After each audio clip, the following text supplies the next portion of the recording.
Enough! The children froze, their eyes wide with fear, as a tall man stepped out from the shadows of the nearby trees. He looked like a warrior from the ancient tales Ene had had her parents tell. His broad shoulders, scared arms, and fierce expression made him look like someone who had fought many battles. He carried a sword by his side, and his presence alone was enough to silence the group. Run! One of the children whispered, and within moments, they all scattered.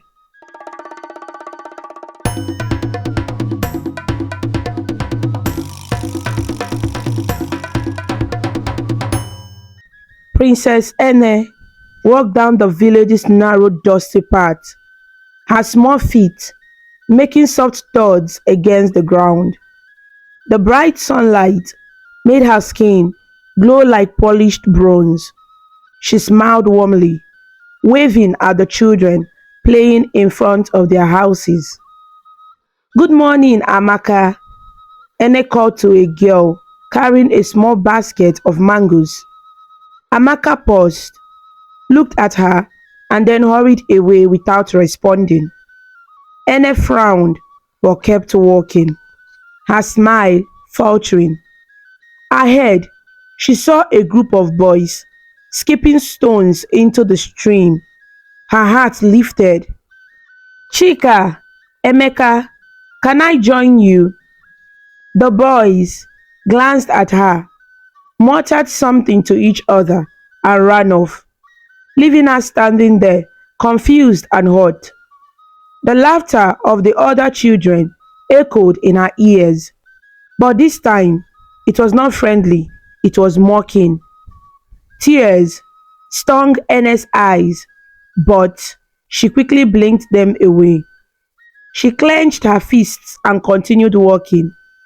Why is everyone avoiding me? She wondered. Finally, she reached her best friend Ugo's house. Ugo sat under the shade of a mango tree, peeling an orange. When he saw Ene approaching, his eyes widened with fear. He stood, taking a step back. Ugo, what's going on? Ene asked, her voice trembling. Why is everyone acting like this? Why won't they talk to me? Ugo hesitated, looking down at the orange in his hand. He shuffled his feet nervously before mumbling, Ene, please go. Ene's heart sank. What? Why? Ugo, I'm your friend, your best friend. Ugo finally raised his eyes to hers, but his expression was filled with fear. Can't you see, Ene? You are cursed. That's why you don't have any hair on your head. My mother said that if I play with you, I'll be cursed too. Ene stood back, stunned. Cursed? Ugo, I'm not cursed. I'm still the same Ene you have always known. But Ugo shook his head. I'm sorry, Ene. Please, stay away from me. Ene's throat tightened and tears streamed down her cheeks. She turned and ran, her feet pounding against the ground as the sound of laughter and whispers followed her. She didn't stop until she reached the palace gates. The guards called after her, but she ignored them, running straight into the palace and up to her mother's chambers. She burst through the door, her sobs filling the room. Nne, Ene cried, using the Igbo word for mother. Queen Uche, who was sitting at her vanity table, arranging her beads, turned sharply at the sound of her daughter's voice. Ene, what's wrong? The queen asked, rushing to her. She knelt and put Ene into her arms. Nne, why don't I have hair? Ene sobbed, clutching her mother tightly. Am I cursed? The children in the village say I am. They don't want to play with me anymore, Nne. Queen Uche's heart broke as she stroked her daughter's bowed head. Oh, my precious Ene, you are not cursed, she said softly. Don't listen to what they say. But why don't I have hair, Nne? Ene cried.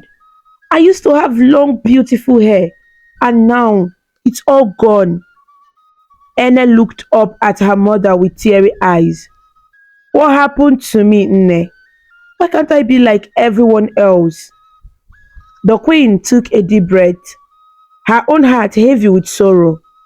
Ene, my child, sometimes things happen that we don't understand, but it doesn't mean something is wrong with you, she said gently. Your hair may have been gone for now, but it does not change who you are. You are still my beautiful, brave daughter. But Nne, the children laugh at me. They say I'm cursed. Even Ugo won't talk to me anymore. Ene whispered, her voice breaking. Queen Uche hugged her tightly. You are not cursed, Ene. You are special.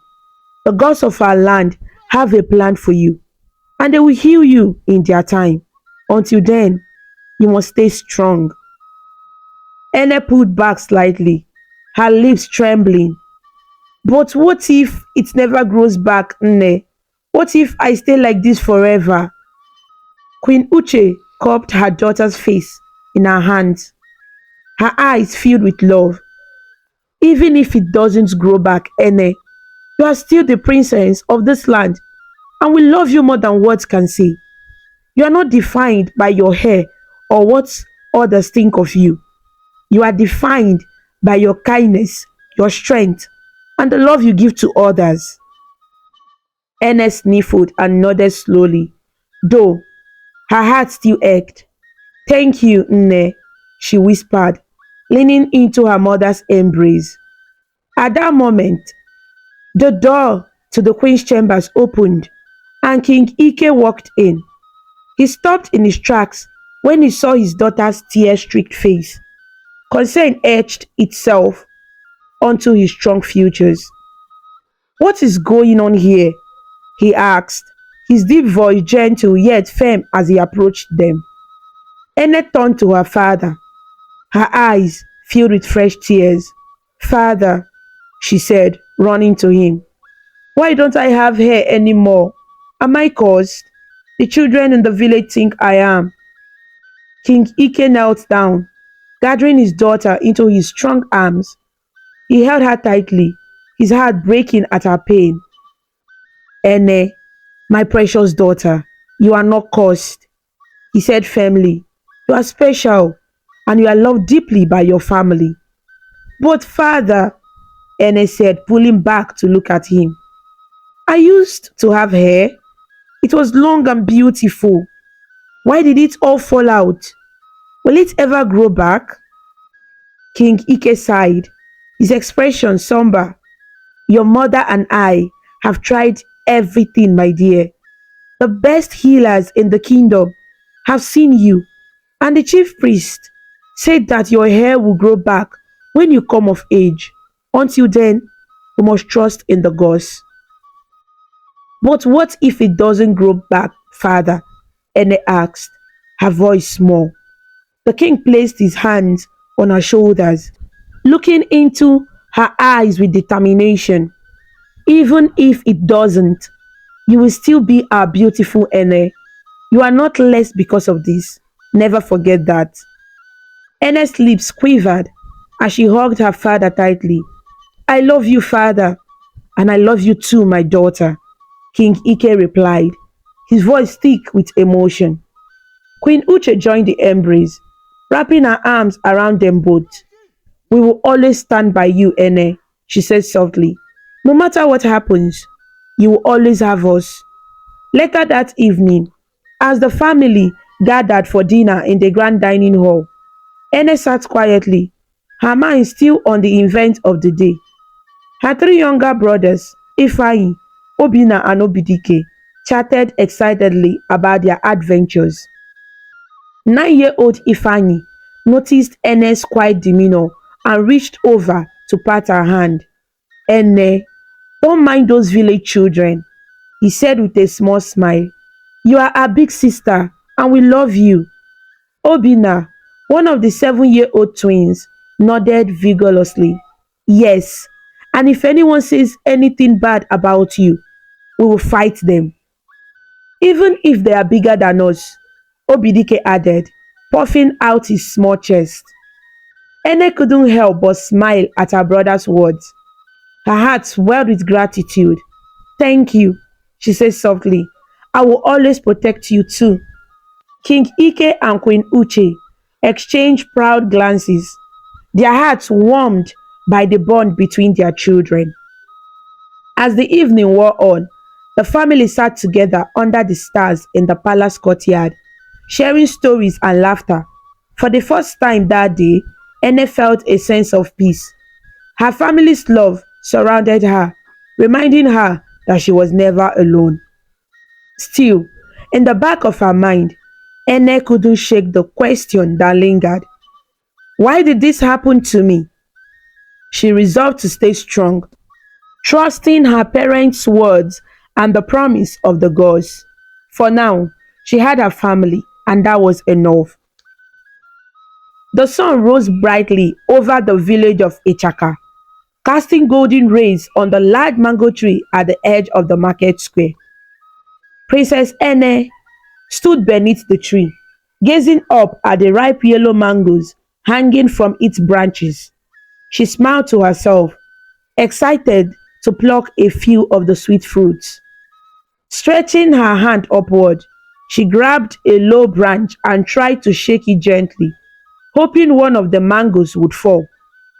Just as one dropped to the ground, she bent to pick it up. But before she could take a bite, a loud mocking voice stopped her. Look who is there! The cursed princess. Enef rose, her heart sinking. She turned to see a group of children her age emerging from behind the bushes. They pointed at her, laughing. Look at her bowed head, one of the boys said, picking up a small stone. She thinks she's better than us because she's a princess. She doesn't even have hair anymore, a girl added, her voice dripping with mockery. Do you think she will curse us if we touch her mangoes? Let's make her leave, another boy shouted. She doesn't belong here. Before Ene could defend herself, they began throwing mangoes at her, each one hitting her arms and legs. Ene shielded her head with her hands, crying out, Stop! Please stop! The children ignored her pleas, their laughter growing louder as they circled her. Tears streamed down Ene's face and she tried to back away, but they blocked her path. Leave me alone! She cried, her voice breaking. Why are you doing this to me? Just then, a loud commanding voice boomed through the air. Enough! The children froze, their eyes wide with fear, as a tall man stepped out from the shadows of the nearby trees. He looked like a warrior from the ancient tales Ene had heard her parents tell. His broad shoulders, scared arms, and fierce expression made him look like someone who had fought many battles. He carried a sword by his side, and his presence alone was enough to silence the group. Run! One of the children whispered, and within moments, they all scattered, disappearing into the bushes. The man turned to Ene, who was still crouched on the ground, clutching her knees and sobbing. He extended a hand to her. Stand up, he said gently. Ene hesitated, her body trembling, but she took his hand and let him pull her to her feet. Thank you, she whispered, wiping her tears. The man looked at her for a moment before speaking. Why did you let them treat you like that? Ene blinked, confused. What could I do? There are so many, and I'm just one person. He frowned. You are not powerless. You must learn to stand up for yourself. If you let people bully you, they will keep doing it. Ene looked down at her feet. I don't know how. she admitted. The man's expression softened. You can learn, but first, who are you? I'm Ene, Princess Ene, she said, straightening up slightly, the daughter of King Ike and Queen Uche of Ichaka Kingdom. The man raised an eyebrow. The princess of Ichaka? Yes, Ene replied, her voice trembling. But who are you? The man hesitated. That's not important. It is to me, Ene insisted. You helped me. I want to know who you are. He studied her for a moment, then sighed. If you really want to know, follow me. Ene hesitated. She didn't know this man, and her parents had warned her about following strangers. But something about him felt safe, and her curiosity got the better of her. All right, she said. The man turned and began walking towards the far end of the village, where the hills rose high in the sky. Ene followed him, her heart pounding with both fear and excitement. They climbed the hill together, the path growing steeper with each step. Ene's legs ached, but she refused to stop. When they reached the top, the man sat down on a large rock and gestured for her to do the same. Ene looked around, realizing they had a clear view of the entire village from up here. Do you live here? She asked. The man smiled faintly. Not exactly. Then who are you? She pressed. He leaned back against the rock, his eyes distant. My name is Ebubedike. I am a warrior from Indienu. But my mother was from here, Itaka. I was born many years ago in Indienu, but my life has not been an easy one. Ene leaned forward, intrigued. What happened? Ebubedike sighed deeply. When my father died, the people of Indienu turned against my mother and me. They said we are bad luck and drove us out of the village. My mother wanted to return to Ichaka, but her family here did not approve of her marrying a man from Indienu. So we had nowhere to go. She don't want to face her family. She took me to Idemili, where we found refuge. It was there that I grew up and joined the warriors of Idemili. Warriors? Ene's eyes widened. You fought in battles? Yes, Ebubedike said with a nod. I fought many wars and won many victories. But a few years ago, my mother fell ill and passed away. After her death, the people of Ndienu wanted me to return and lead their warriors in a war against Idemili. I refused, and they grew angry. Then one day, I received news that the people of Ndienu had ambushed Idemili and destroyed half of the kingdom. When I returned from my travel to Idemili to help, the people there accused me of betraying them. They thought I had helped Ndienu. Ene gasped. But that's not true. Why didn't they believe you? Ebubedike shrugged. People believe what they want to believe. I tried to explain, but they wouldn't listen. They told me to leave, and so I came here to Ichaka to plan my next move. Ene's heart ached for him. I'm so sorry, she said softly. You fought for them, and this is how they treated you. Ebubedike gave her a small smile. Life is not always fair, princess, but I will not give up. The people of Ndienu will pay for what they have done. Ene nodded, understanding his pain. I hope you find peace someday, Ebubedike. Thank you, he said, his voice low. But enough about me. Who are you? And why were those children bullying you? Ene sighed, looking down. Well, like I told you before, I am the only daughter of King Ike and Queen Uche. And my name is Princess Ene. And I'm being bullied because of my hair. It refuses to grow. I used to have long, beautiful hair that everyone in the village admired. But when I turned 10, it started falling out. By the time I turned 12, it was all gone. My friends abandoned me, and now All I have is my family. Ebubedike studied her for a moment, then said, You are stronger than you think, Ene. Do not let others make you feel small. You are a princess, and you should carry yourself like one. Never let anyone bully you again. Ene nodded, his words giving her courage. Thank you for saving me today, she said. It was nothing, Ebubedike replied with a faint smile. As the sun began to set, Ene stood up. I should go back to the palace now, she said.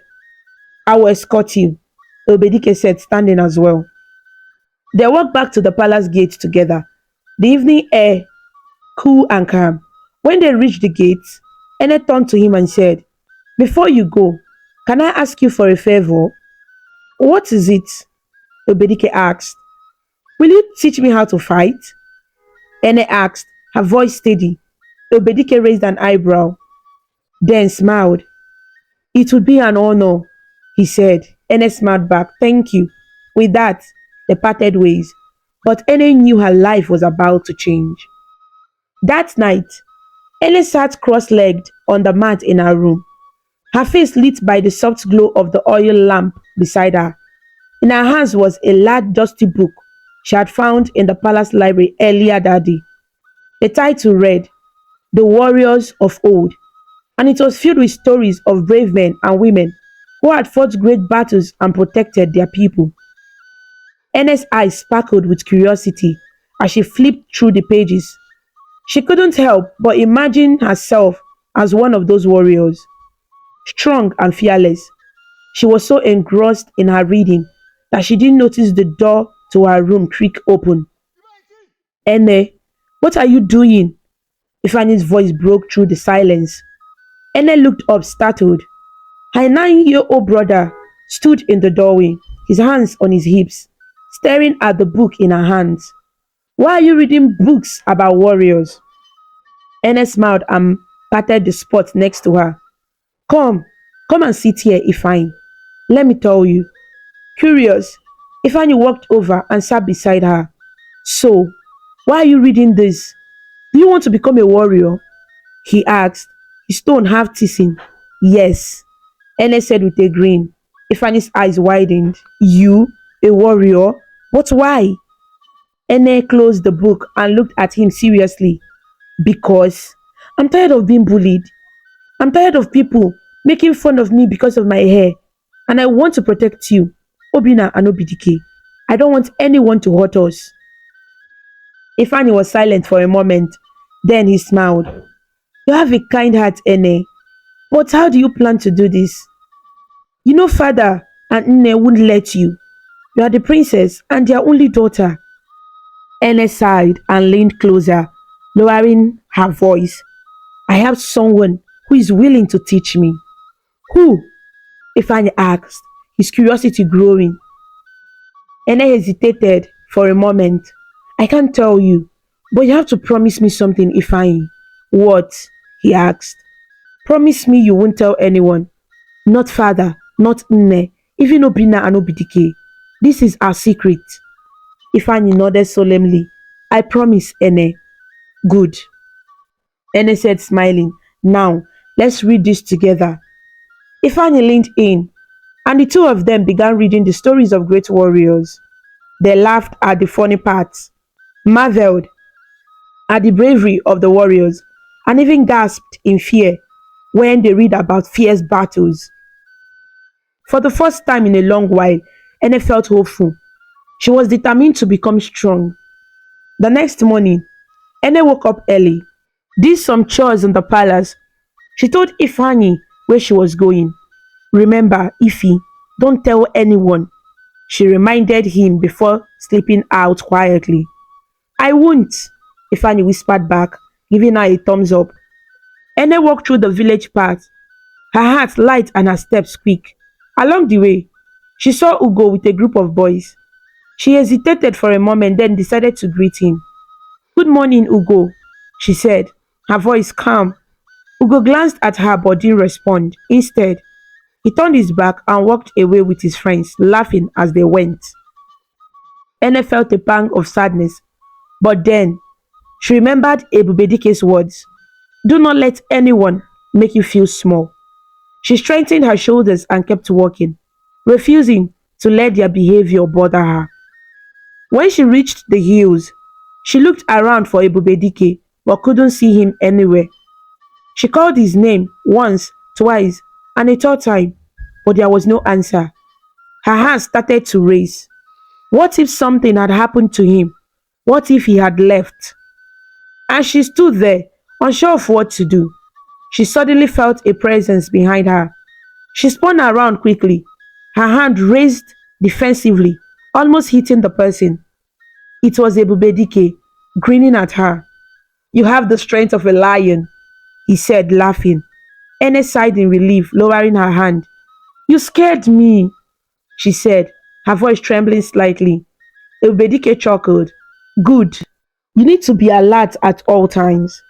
Ene couldn't help but laugh. I'm ready for training, she said, her excitement returning. Without saying a word, Ebubedike pulled out a long wooden staff and tossed it to her. Ene caught it awkwardly, nearly dropping it. Let's begin, he said. The training was harder than Ene expected. Obedike taught her how to hold the staff properly, but every time she tried to practice, she tripped or stumbled. Her hands were sore from gripping the wood, and her knees ached from falling so many times. Focus, Ene, Obedike said as she tried again. You must find your balance. I'm trying, Ene said, frustrated. You are thinking too much. Stop thinking and feel the ground beneath your feet. Trust yourself, Ene. Ene took a deep breath and tried again. This time, she managed to stay upright for a few seconds before losing her balance and falling. She groaned, but Ebubedike helped her up. You are improving, he said with a small smile. It will take time, but you are stronger than you think. They trained for hours, and though Ene was exhausted, she didn't want to stop. She was determined to get better. Finally, as the sun began to set, Ebedike called an end to the session. We will continue tomorrow, he said. For now, work on your balance. Walk slowly, step by step, and focus on staying steady. Ene nodded, wiping the sweat from her brow. Thank you for teaching me, she said. You're welcome, Ebedike replied. Now, let's get you back to the palace. They walked together back to the palace gates, and before parting ways, Ene turned to him. I won't disappoint you, she said. Obedike smiled. I know you won't. When Ene entered the palace, she found her father, King Ike, waiting for her in the courtyard. His arms were crossed, and his expression was serious. Ene, where have you been? He asked. Ene's heart skipped a beat, but she quickly smiled. Father, I was at the village square, she said. I was learning new dance steps. King Ike raised an eyebrow, clearly unconvinced. Is that so? Yes, father, Ene said, keeping her voice steady. The king sighed. Be careful, Ene. The village paths are not always safe. I will, father, Ene promised before hurrying to her chambers. Inside, she found Ifeanyi sitting on her bed, holding a book. You are late, he said, looking up. Father was asking about you. I told him I went to learn a new dance step, Ene said, sitting beside him. Thank you for covering for me. Ifeanyi grinned. I found another book for you. It's about wars and battles. I thought you would like it. Ene's face lit up as she took the book. Thank you, Ifeanyi. You are the best. The siblings spent the rest of the evening reading together. Ene's mind filled with dreams of becoming the warrior she had always wanted to be. Though her journey was just beginning, she knew she was on the right path. The weeks that followed were some of the hardest, yet most rewarding in Princess Ene's life. Every morning, after finishing her chores in the palace, she would slip out and head to the hills where Ebubedike waited. He trained her tirelessly, showing her how to fight, defend herself, and stay focused. He pushed her limits, but he always encouraged her, reminding her of her strength and determination. Balance first, Ene, Ebubedike would say.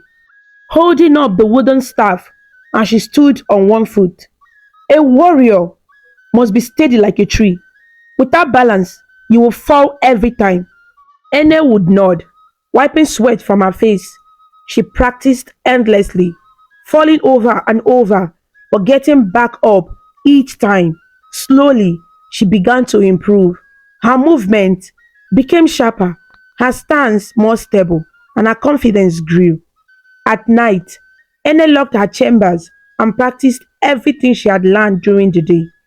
Sometimes, Ifani would sit nearby, clapping and cheering her on. That was a perfect move, Ene, he would say whenever she completed a difficult technique. Thank you, Ifani. Ene would reply, smiling through her exhaustion. One day, I will teach you everything I know. Really? Ifani's eyes would light up. I would love that. Yes, but only if you promise not to tell anyone, Ene would say, her finger pressed to her lips. I promise, Ifani would whisper back, laughing. One sunny afternoon, Ene and Ifani walked along the village path, their laughter echoing through the trees.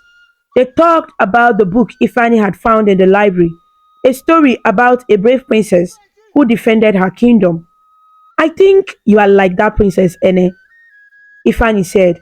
You're brave and strong. Ene smiled, feeling proud. Thank you, Ifani, but I still have a lot to learn. As they walked, they heard voices ahead. Ugo and his friends stepped out from behind a bush, blocking their path. Ugo smiled, his arms crossed. Well, well, if it isn't the cursed princess, Ugo sneered. Where are you going, bowed princess? Ene's smile faded. She felt Ifine stiffen beside her, his small hands coiling into fists. Leave my sister alone, Ugo, he shouted, stepping forward. Stop calling her names. Ugo laughed mockingly. Oh, look, the little prince is defending his cursed sister. Don't you know your whole family is cursed? I bet you will go bald when you turn 12, just like her. And your little brothers too. Ene's hands clenched into fists, her anger boiling over. She stepped forward, her voice firm. That's enough, Ugo. Stop this madness already. Ugo snorted. Or what? What are you going to do, bad princess? He pushed her shoulder roughly. Ene stumbled back slightly but didn't fall. She straightened up, her eyes blazing with anger. Without thinking, she swung her fist and landed a solid punch on Ugo's chest. He stumbled backward, tripping over a rock and falling to the ground. Hey! One of Ugo's friends shouted, stepping forward. You can't do that! Before they could gang up on her, Ene moved quickly. She spun, dodged, and fought with the strength and skill she had learned from Ebubedike. One by one, Ugo's friends fell to the ground, clutching their bruises. The boys, now terrified, scrambled to their feet and ran off, shouting, She's possessed! She has strange powers! Ene stood there, breathing heavily, but without a single scratch. She turned to Ifeanyi, who was staring at her with wide eyes. You fought like a tigress, he exclaimed, running to hug her. I didn't know you were this strong. Ene smiled, hugging him back. I just did what I had to do. Let's go home. Hand in hand, they walked back to the palace, their hearts light. For the first time, Ene felt truly proud of herself. She had stood up to her bullies, and they had run away. By the time they reached the palace, word had already spread. The guards whispered among themselves as they opened the gate, and the palace servants exchanged curious glances. News of Ene's fight with Ugo and his friends had traveled fast, and it wasn't long before King Ike heard about it. That evening, the king called Ene to his chamber. He sat on his large wooden throne, his face stern but calm. Ene, he began as she entered, bowing slightly. I've had some troubling news. The children in the village are saying you fought Ugo and his friends. Ene froze, her heart pounding. Father, they are lying, she said quickly. Ugo and his friends must be delusional. King Ike raised an eyebrow. clearly unconvinced. Ene, I hope you are telling me the truth. I've always told you to stay out of trouble. Yes, father, Ene said, lowering her head. I'll be careful. I promise. Don't worry about me. The king studied her for a moment, then sighed. Very well. But remember, you are a princess. You must always carry yourself with dignity. Now, go and rest. Thank you, father, Ene said, bowing again before leaving the room. Inside her chambers, Ifani was waiting for her. He grinned as she walked in. That was close. I thought father would find out. Me too, Ene said, letting out a sigh of relief. But we can't let this happen again. You were amazing today, Ene, Ifani said, his voice full of admiration. Can you teach me how to fight like that? Ene's eyes lit up. You really want to learn? Of course, Ifani said eagerly. I want to be strong like you, Ene. Ene smiled. All right, but we'll start with the basics. That night, the siblings began their secret training. Ene showed Ifeanyi how to stand, how to balance, and how to defend himself. They practiced quietly, their laughter and determination filling the room. Ene knew that her journey as a warrior was far from over, but she was ready for whatever challenges lay ahead. With her brother by her side, she felt stronger than ever. Princess Ene's days had become a mix of excitement and hard work. Every morning, she slipped away to the secret training spot in the hills where Ebubedike was waiting. He taught her everything he knew, pushing her to become a stronger and sharper warrior. You have come a long way, Ene, Ebubedike said one day as they practiced. Your balance is steady and your movements are quick. Now, it's time for the next step. The next step? Ene asked, wiping the sweat from her forehead. Ebedike nodded and handed her a sword. It wasn't too heavy, but it felt strange in her hands. You are ready to learn how to fight with this. Ene's eyes widened as she held the weapon. A sword? Really? Yes, Ebedike replied, his voice firm. You have proven that you are ready. But remember, a sword is not just a weapon. It is an extension of your strength and focus. Use it wisely. Ene gripped the sword tightly, feeling a mix of fear and excitement. She swung it clumsily, nearly dropping it. It's harder than it looks, she admitted. Obedike chuckled. Of course it is, but with practice, you will master it. Now, let's begin. Over the next several weeks, Ene trained tirelessly with the sword. At first, it felt heavy and awkward, but as time went on, she grew more confident. Obedike showed her how to block strike and defend herself. He even created mock battles, pretending to be an enemy for her to fight. Keep your feet steady, Ene, Obedike shouted during one of their sessions. Don't let me push you off balance.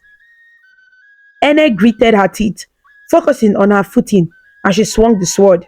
She blocked Obedike's strike, her movement swift and calculated. Good, he said, stepping back. You are learning fast. Soon, you'll be able to fight anyone. Ene smiled, proud of herself. Thank you, Ebubedike. I couldn't have done this without you. Your hard work is paying off, Ene, he said. Remember, this is only the beginning. You must continue to train every day. No stopping.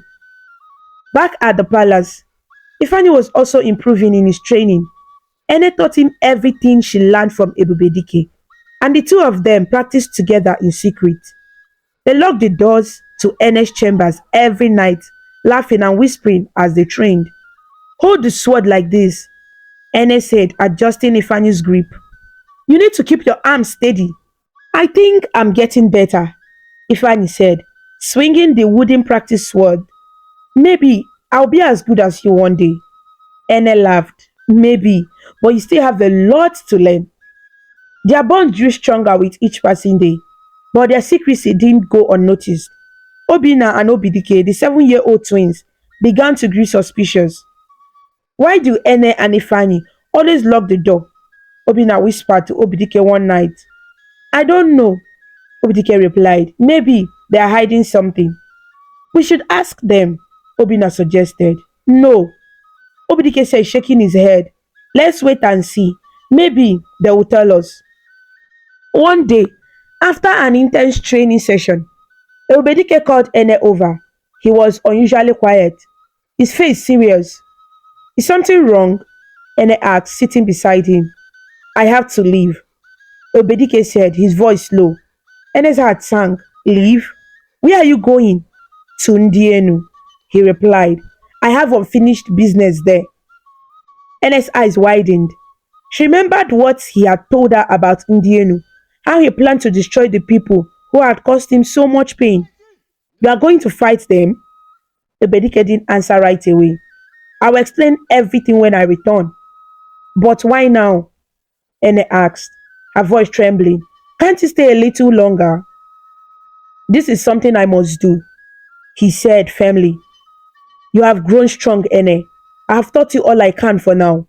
You must keep practicing while I'm away. Ene nodded slowly, though her heart was heavy. When will you come back? I don't know, Obedike admitted, but I promise I will return.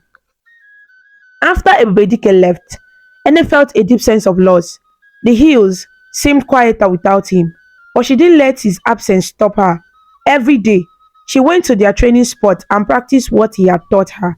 She swung her sword, perfected her stance, and imagined him shouting instructions in the background. Ifan joined her whenever he could, and together they kept the lessons alive.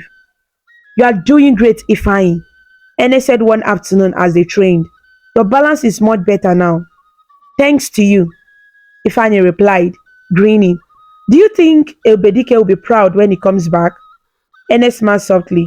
I hope so. Weeks turned into months, and there was still no sign of Ebubedike. Ene and Ifani began to worry. One evening, they sat on the rock at their training spot, staring at the horizon. Do you think something happened to him? Ene asked, her voice barely above a whisper. I don't know, Ifani replied. Ndienu is far away, and we are too young to go there. But we have to stay hopeful. What if he's gone forever? Ene asked, her eyes filling with tears. What if the people of Ndienu hurt him? We can't think like that, Ifani said, placing a comforting hand on her shoulder. He's strong, Ene. He will come back. Ene nodded, though the fear in her heart didn't fade. She missed Ebubedike's guidance, his encouragement, and his stories. But she knew she had to keep going, for him and for herself. As the days passed, Ene and Ifani continued to train in secret. They pushed each other to improve, sharing stories and laughter along the way. Though the uncertainty of Ebubedike's fate weighed heavily on them, they held on to hope. And so, their journey as young warriors continued, even as they waited for the return of the man who had changed their lives forever. Life in Itaka moved on peacefully, with no one suspecting the secret life of Princess Ene and Prince Ifeanyi. For 3 good years, the siblings trained tirelessly, honing their skills in fighting and strategy. They kept their secrets safe, defending the weaker ones in the village from bullies, thieves, and troublemakers. Ene, now 15, had grown into a strong and fearless young lady. Ifeanyi, at 12, had become equally fierce, determined to protect his sister and their kingdom. The two of them had no friends, but they didn't mind. They had each other, and they were content with that. Every night they practiced in the quiet of Ene's chambers, pushing each other to improve. You are getting better, Ifeanyi, Ene said one evening as she watched him swing his sword with precision. Ifeanyi grinned. You taught me well, big sister. One day, I'll be better than you. Ene laughed. And I would like to see you try. One sunny afternoon, the peace in Ichaka was shattered. A royal messenger arrived at the palace, his face pale and his breathing heavy. He was escorted straight to the king's chambers, where King Ike was seated with Queen Uche. Ene and Ifeanyi, curious about the commotion, peeked from the corridor. My king, the messenger said, bowing low. I bring urgent news from the borders. What is it? King Ike asked, leaning forward in his chair. The people of Undienu had declared war on Itaka, the messenger said, his voice trembling. They claim they will take over our kingdom and rule over us. If we win, we'll rule over them. The room fell silent. Queen Uche gasped, her hand flying to her mouth. King Ike's face hardened and he stood up. Summon the chiefs immediately, he commanded. We must prepare. Ene and Ifani rushed back to Ene's chambers, their hearts racing. They closed the door behind them and sat on the floor, their minds spinning. War? Ifani whispered. I can't believe this is happening. Neither can I, Ene said, her voice shaking. Do you think Ebubedike is with them? He said he would destroy them. Ifan hesitated, then shook his head. No, Ebubedike isn't like that. He wouldn't fight against us, I'm sure of it. But where is he? Ene asked, her eyes filling with worry. Why hasn't he returned? Ifani placed a hand on her shoulder. We have to stay calm, Ene. We can't lose focus now. Ene nodded, though fear and confusion swelled in her heart. She had fought bullies and thieves, but this was different. This was war, a real battle that could decide the fate of their kingdom. Meanwhile, King Ike held an emergency meeting with his chiefs in the palace council room. The tension was thick as the men discussed the best course of action. The warriors of Undienu are cruel and merciless, said one of the chiefs. We must train our men well if we want to stand a chance. Agreed, another chief added. We should call upon every able-bodied man in the kingdom to join the army. King Ike nodded. I will summon the head of our warriors. They must begin training immediately. We cannot afford to be unprepared. Ene watched from the shadows as her father spoke with the head warrior, instructing them to prepare the soldiers for battle. She felt a deep sense of responsibility for her people. She wanted to help, but she knew her father would never allow her or Ifani to fight. Father would never forgive us if he found out, Ene whispered to Ifani later that evening. He wouldn't, Ifani agreed. But we can't just sit and do nothing. We won't, Ene said firmly. We'll keep practicing. When the time comes, we'll be ready. Ifani nodded. We have to protect our people no matter what. Over the next few days, the atmosphere in Itaka grew tense. Soldiers trained day and night, their shouts and the clash of weapons echoing through the palace grounds. The villagers were nervous, unsure of what the future held. Ene and Ifani continued their secret training, pushing themselves harder than ever before. They practiced their swordsmanship, their balance, and their strategies, preparing for the worst. One evening, as they sat on the rock at their training spot, Ene stared at the horizon, lost in thought. Do you think we are ready? She asked. Ifani looked at her, his expression serious. We have been training for years, Ene. We have fought bullies and thieves. We can do this. But war is different, Ene said quietly. What if we are not strong enough? You are the strongest person I know, Ifani said, and I'll be right beside you. We'll face this together. Ene smiled faintly, grateful for her brother's support. Thank you, Ifani. They sat in silence for a while, the weight of the coming battle pressing down on them. Though they were scared, they knew they had to be brave. Their kingdom needed them, even if no one else knew it yet. The days passed quickly, and the preparations for war continued. The warriors of Itaka trained relentlessly, their determination evident in every move they made. The villagers prayed for peace, but deep down, they knew the battle was inevitable. Ene and Ifani watched it all unfold, their hearts heavy with worry and anticipation. They knew the day of the battle was drawing closer, and they were ready to do whatever it took to protect their kingdom. And so they waited, their swords sharpened and their resolve unshaken, for the moment when they would finally have to step out of the shadows and fight for Itaka. The morning of the battle arrived quickly, and Itaka buzzed with nervous energy. Warriors lined up at the palace gate, their armor gleaming under the rising sun. Swords clinked against shields, and the sound of horses neighing filled the air. King Ike stood at the forefront, his voice steady and commanding as he addressed the soldiers.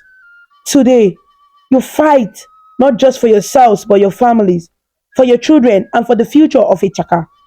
Stay strong, be brave. The gods are with us. His words were met with a resounding cheer from the warriors. Ene and Ifeanyi stood at a distance, watching the warriors prepare. Their hearts pounded with a mixture of fear and determination. They had spent years training for this moment, but now that it was here, it felt overwhelming. As the warriors marched out of the gate, the king summoned his family to the ground hall. Queen Uche, Obina, Obidike, Ene, and Ifeanyi gathered around him. My family, King Ike began, his face solemn. I want you all to stay indoors today. Lock the doors and windows. Do not step outside until you hear from me. The warriors will protect us. Yes, father, they all replied in unison. Be alert and stay safe, the king said, his eyes lingering on Ene and Ifeanyi. He seemed to sense something in their expression but didn't press further. Now, go to your chambers. Back in Ene's chambers, she and Ifeanyi quickly set their plan into motion. They had packed their weapons the night before. Wooden swords they had sharpened, daggers they had hidden, and the black robes and masks they would use to disguise themselves. This is it, Ifeanyi whispered, his voice trembling slightly. Are you scared? Ene asked, fastening her robe. A little, Ifeanyi admitted, but I know we can do this. Ene smiled, placing a reassuring hand on his shoulder. We have trained for this, Ifeanyi. Together, we can protect our people. Ifeanyi nodded, his resolve threatening. Let's go. Quietly, they slipped out of the palace, avoiding the guards stationed at every corner. They led their horses out of the stables, mounted them, and rode swiftly down the village path towards the border. The border was already a scene of chaos by the time they arrived. Hiding behind thick bushes, Ene and Ifeanyi watched as the warriors of Ichaka clashed with the fierce soldiers of Ndienu. The air was filled with the sound of clashing swords, shouts, and cries. Smoke rose from torches, and the ground was littered with broken weapons and fallen men. Ene's heart sank as she realized that the warriors of Ichaka were being overpowered. The soldiers of Ndienu fought with brutal strength, and it was clear that Itaka warriors were struggling to keep up. We have to help, Ene whispered. How? Ifeanyi asked, his voice shaky. There are so many of them. Ene's eyes narrowed as she watched the chaos unfold. We'll create a distraction. They won't expect us. Let's go! They slipped on their masks and adjusted their robes, ensuring that no part of their faces or bodies was visible. Then, without hesitation, they ran into the battlefield. Their arrival was almost comical at first. The sight of two small figures darting through the chaos confused the soldiers. Ene and Ifeanyi moved quickly, using their size and speed to their advantage. They fought fiercely, knocking down one Indian soldier after another. Their training showed in every move they made, their strikes precise, and their defense unyielding. The warriors of Ichaka were stunned but quickly realized the tide was turning. Encouraged by the mysterious fighters, they fought harder, pushing back the enemy. Ndienu's chief warrior, a towering man with a scared face and a fearsome presence, noticed the disruption. He watched in disbelief as two young figures brought down his men with surprising skill. Who are these pests? He roared, his voice booming across the battlefield. I will deal with them myself. He charged towards Ene and Ifeanyi, his massive sword glinting in the sunlight. The siblings stood their ground, their heart pounding but their resolve unshaken. You take left, I'll take right, Ene whispered to Ifeanyi. Got it, he replied. gripping his sword tightly. The battle that followed was intense. The chief warrior was strong and experienced, but Ene and Ifeanyi fought with the determination of those who had everything to lose. They moved in perfect harmony, dodging his attacks and striking when they found an opening. The fight seemed to last forever, but finally, Ene landed a powerful blow that brought the chief warriors to his knee. He roared in anger and disbelief, but before he could rise, Ifeanyi delivered the final strike, forcing him to surrender, crippled. Seeing their leader defeated, the remaining soldiers of Ndienu panicked and fled, their morale shattered. Cheers erupted from the warriors of Ichaka as they realized they had won. They surrounded Ene and Ifeanyi, lifting them up onto their shoulders and praising them. "Who are you?" one of the warriors asked. "You saved us. Reveal yourself." But Ene and Ifeanyi remained silent, keeping their marks on as they rode back to the palace with the victorious warriors. The news of their victory spread quickly, and by the time they arrived, the palace was alive with celebration. King Ike and Queen Uche stood in the courtyard, waiting to greet the returning warriors. The king's face lit up when he saw them. "You have done Ichaka proud," he said, his voice filled with emotion. "You have protected our people and our land." The head of the warriors stepped forward, bowing deeply. "My king, we owe our victory to the two young fighters who appeared out of nowhere. Their skill and bravery turned the tide of the battle." "Two young fighters?" the king asked, puzzled. "Who are they?" Ene and Ifeanyi exchanged a glance slowly. They stepped forward and removed their masks, revealing their faces. Gasps filled the courtyard as everyone stared at them in shock. "Ene, Ifeanyi," the queen whispered, her hands flying to her mouth. The king's expression hardened. "What is the meaning of this?" Ene stepped forward, her voice steady but apologetic. "Father, I'm sorry we hid this from you. We have been training for years. We only wanted to protect our people. We didn't mean to deceive you," Ifeanyi added, "but we couldn't stand by and do nothing." There was a long silence before the king spoke. "What you have done is dangerous, but also remarkable. You have shown bravery and strength beyond your years. You have saved Itaka." The queen rushed forward, embracing them both. "My children, you have made us so proud." Obina and Obidike ran to them, their faces filled with admiration. "You are amazing," Obina said. "I can't believe you fought in the battle." "I want to be like you," Obidike added. The chiefs of Ichaka bowed to Ene and Ifeanyi, thanking them for their courage. The king declared that a grand celebration would be held in their honor, and the entire village gathered to applaud their young heroes. That night, as the drums of celebration echoed through the kingdom, Ene and Ifeanyi stood side by side, their hearts full. They had faced their greatest challenges and emerged victorious, proving that even the smallest warriors could make the biggest difference. The sun rose brightly over the village of Ichaka the next morning. The air was filled with a sense of peace and gratitude after the victory over Ndienu. The villagers bustled with excitement, but at the palace, Princess Ene and Prince Ifeanyi were already busy preparing for another day of training. As they stood in the courtyard talking about how to organize the warriors' next session, the palace gate opened. To their surprise, Ugo and his friends walked in, their heads bowed in shame. The boys hesitated at the entrance, exchanging nervous glances before stepping forward. "Ene, Ifeanyi," Ugo began, his voice trembling. "We came to say we are sorry." Ene raised an eyebrow, folding her arms. "Sorry? For what?" "For everything," Ugo said, his face red with embarrassment. "We were wrong to call you names and bully you. We didn't know how strong and brave you were. Please forgive us." Ene looked at them for a long moment, her expression unreadable. Then she smiled softly.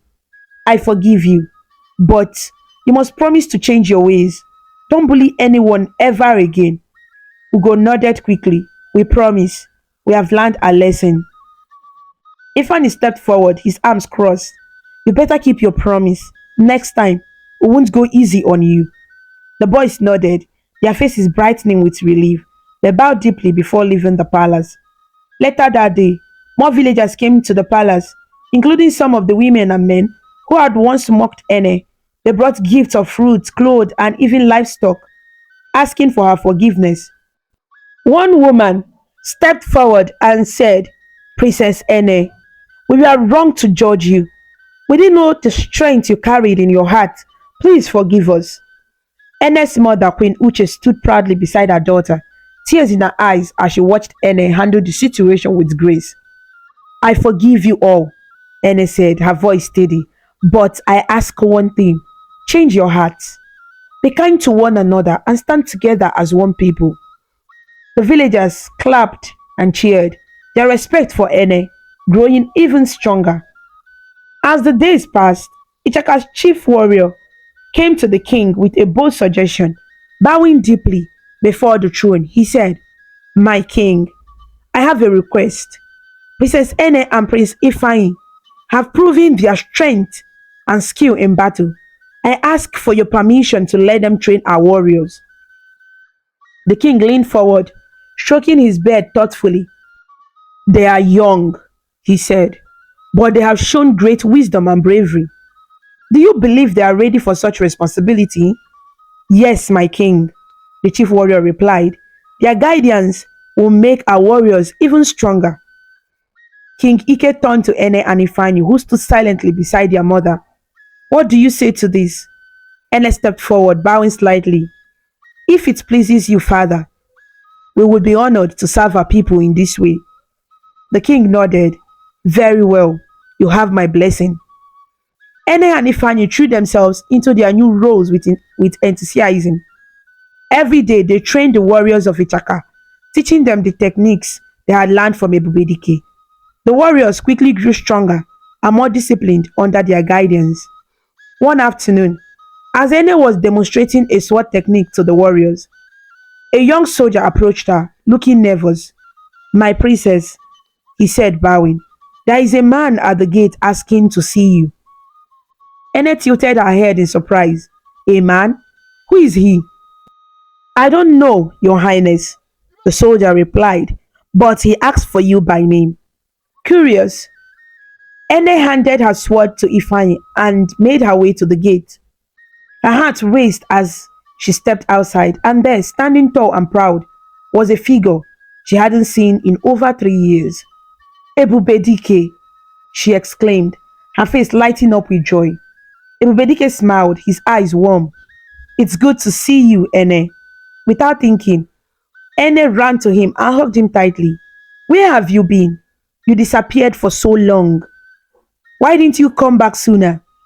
Ebubedike chuckled and gently pulled away, looking down at her with pride. I had my reasons, he said. I went to Ndienu and convinced them to wage war against Itaka. Ene's smile faded, her brow furrowing in confusion. What? Why would you do that? Eubedike's expression grew serious. Because they hurt me, Ene. They hurt my mother and me in ways I can never forget. I wanted to take my revenge and I knew you were ready. I told them to bet their land. If Ichaka won, your kingdom would claim Ndienu. If they won, they would rule over Ichaka. I had faith in you. Ene stared at him, trying to process his words. You used us? Obedike shook his head. No, Ene, I trusted you. I knew you were strong enough to lead Ichaka to victory. And you didn't disappoint me. You fought bravely and protected your people. You made me proud. Ene's heart softened as she saw the sincerity in his eyes. Were you there at the battle? I was, Obedike admitted. I stayed hidden, watching from a distance.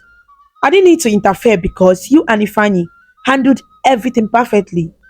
Ene smiled, her chest swelling with pride. Thank you for believing in me. Obedike placed a hand on her shoulder. You have grown into a true warrior, Ene.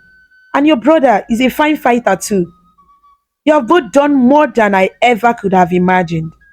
Come, Ernest said, taking his hand. You have to meet my father. He will want to thank you too. He led Ebedike into the palace, where the king and queen were seated with the chiefs. When they entered, King Ike stood, his eyes narrowing slightly. Who is this? The king asked. This is Ebubedike, Ernest said proudly. He's the one who trained me. He's the reason we are ready to defend Itaka. Ebubedike stepped forward, bowing deeply. Your Majesty, it's an honor to meet you. I only did what I believed was right.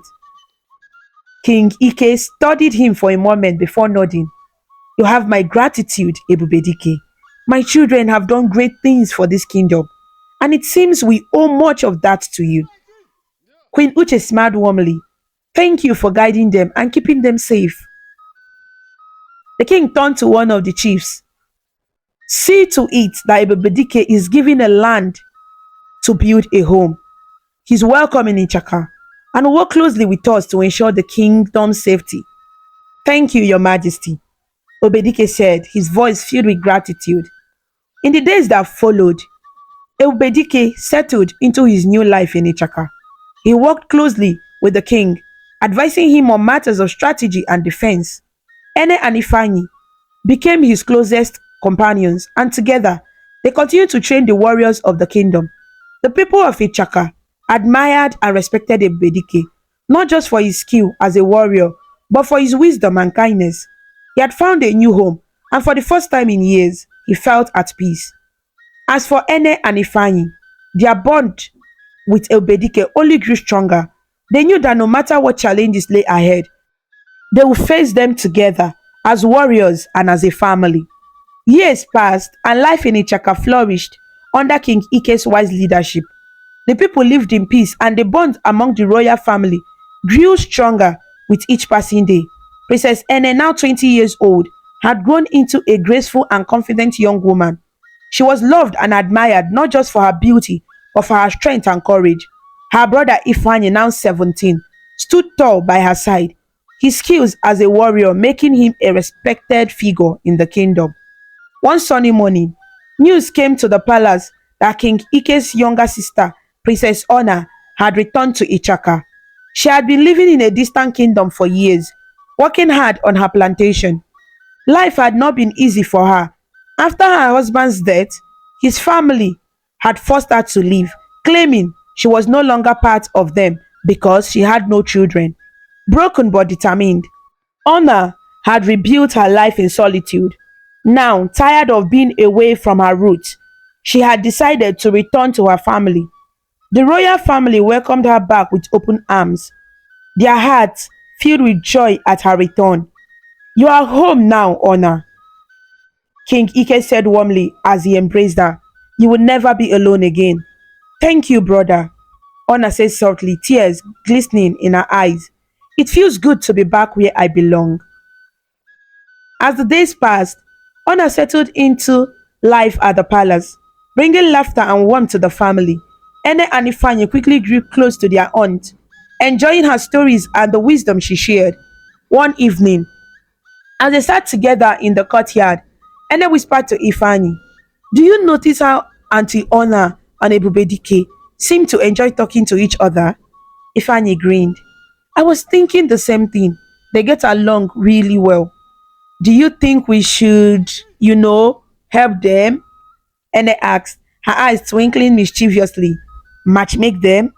Ifeanyi asked, laughing. Why not? I think they would make a great pair. And so, the siblings began their subtle plan to bring Princess Honor and Ebubedike together. They encouraged them to spend time together, arranging casual meetings during family dinners and palace gatherings. They even found reasons for them to work together on small projects for the kingdom. At first, Honor and Ebubedike seemed unaware of the siblings' intentions, but over time, their bond grew deeper. Honor admired Ebubedike's strength and kindness, while he was drawn to her resilience and gentle heart. What began as friendship blossomed into love. One evening, under the soft glow of the moon, Obedike proposed to Honor, his voice filled with emotion. You have brought joy and light into my life, Honor. Will you marry me and let me spend the rest of my days making you happy? Honor smiled, tears streaming down her face. Yes, Ebubedike, I will be honored to be your wife. Their wedding was a grand celebration, with the entire kingdom rejoicing in their union. For the first time in years, Honor felt truly loved and cherished. A few weeks after the wedding, a letter arrived for Ebubedike from Idemili. The message was written in elegant handwriting, and as he read, his eyes filled with a mixture of surprise and relief. What does he say? Ene asked, noticing his reaction. They have apologized, Ebubedike said softly. The people of Idemili have admitted they were wrong to accuse me of betraying them. They want to make amends and restore my honor. That's a wonderful news, Ifani said, clapping him on the back. You deserve it. Obedike smiled, his heart finally at peace. Though he had found a new home in Itaka, it felt good to know that the wounds of his past were beginning to heal. Meanwhile, the kingdom of Ndienu had been thriving under Ichaka's rule. The once troubled land was now peaceful and prosperous, thanks to King Ike's fair governance.